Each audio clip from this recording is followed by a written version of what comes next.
Star Fox is a mountain of solidified rhinoceros shit.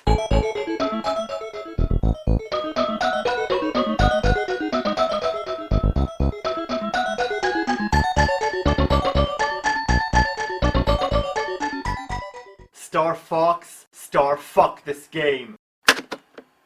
Your mission is to collect as many blue crystals and shoot as many enemies as you can. They have artificial intelligence, so they can read your moves, which is pretty cool. Or would be if they weren't so damn annoying.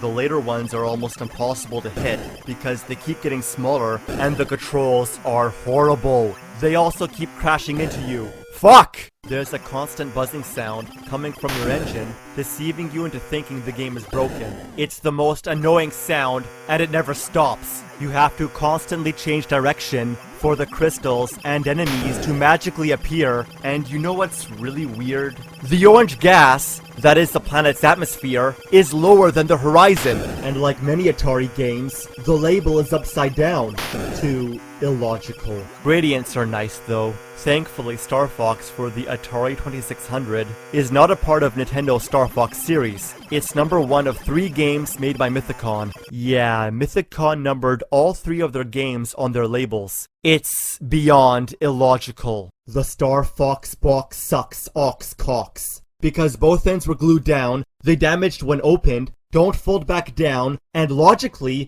you'd assume you could get the game out from the top, but no, only the bottom. Now the box is useless. What a marvel of stupidity. Star Fox sucks, but Star Fox rocks. This game is genius, but why does it have the same name? Well, according to the Star Fox 64 guidebook, it's all a coincidence. Because Mythicon didn't register the Star Fox name in North America, Nintendo was able to use it. But because they did in Europe, Nintendo renamed the series Starwing over there. Why not be original and name the series Starwing universally? But at least with Star Fox, there's a fox, unlike with Star Fox, so why the fox doesn't have the same name? Believe it or not, there's another game called Star Fox, and even a comic, and none of them have anything to do with foxes. Anyway, Star Fox is revolutionary because it uses the Super FX chip for 3D graphics. Music kicks ass, controls are precise, Fox, Slippy, Peppy, and Falco make an awesome team, and everything is so imaginatively legendary. But you know what's really annoying? Look how small his shoe ankles are, which means his ankles must be even smaller. Either that, or they're extremely crammed inside. That's gotta hurt. Gives me a headache. Why did they replace Star Fox 2 with Star Fox 64? Have both! Dude, for Super Nintendo, this game has good graphics. Anyway, this superior remake is revolutionary because it's the first Rumble-compatible game. Controls are precise, music is amazing, graphics are stunning, story is simple, yet powerful, and everything is so imaginatively majestic. Even the skies are epic. You don't get any more Star Fox than this. Label sucks though. Instead of something cool, like the Star Fox crew, posing in front of the stars, we get a big dull generic robot. Voice acting rocks, but why is Slippy's voice so annoying? Here comes a big one. Whoa! Can you make it? Yippee! You did it! He is so annoying. Do a barrel roll! No! Anyway, Fox avenges his father James by defeating Andross, a demented brainiac. Now, why did they name it Lylat Wars in Europe? Why not Starwing 64 universally? Anyway, after Star Fox 64, Star Fox crashed. Okami? Good Zelda clone. Star Fox Adventures? Bad Zelda clone.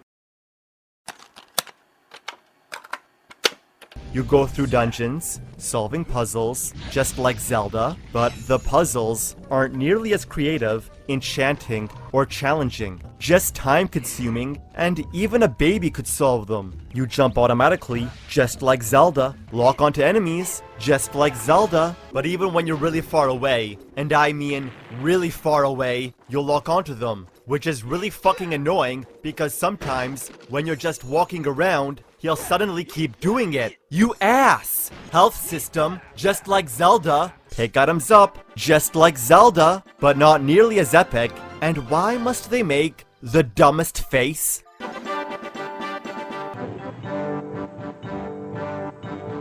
Everything is just like Zelda, but shitty. Fox belongs in outer space, not here. Sure, he flies through outer space between levels, but they're too short, aren't nearly as legendary as the classics, and just randomly end. Would have been released for the Nintendo 64 as Dinosaur Planet, but moved to the GameCube instead. Graphics are spectacular. Fox's cell shading rules. Voice acting is good, and some music is nice.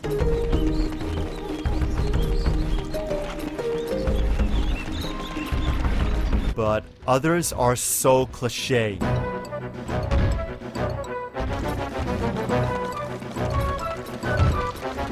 Slippy's still annoying. You've got to go to the Ice Mountain and rescue her son.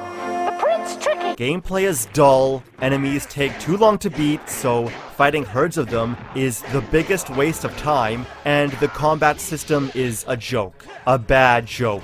Notice how the other enemies don't even help. They just stand there, waiting their turn. Once the enemies are open to attack, keep mashing the A button, and they won't stand a chance. Moving the joystick performs different attacks, but they all basically do the same thing. If they can't do anything from the first hit to the 1000th, why not save time and beat them with one hit? Even the boxes take 2 hits to break. What's the point? The laughing bats are really annoying. They come out of nowhere and attack you from directly above, which makes hitting them very awkward. You have to time your hits perfectly. Come on. Come on. Fuck!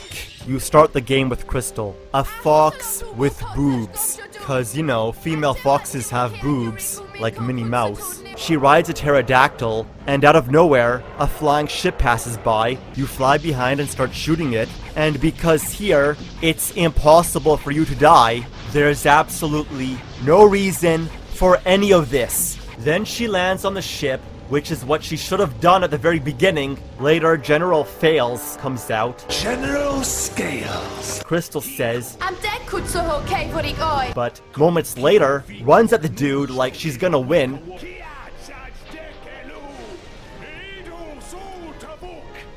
Throw that bitch off the boat. Yeah!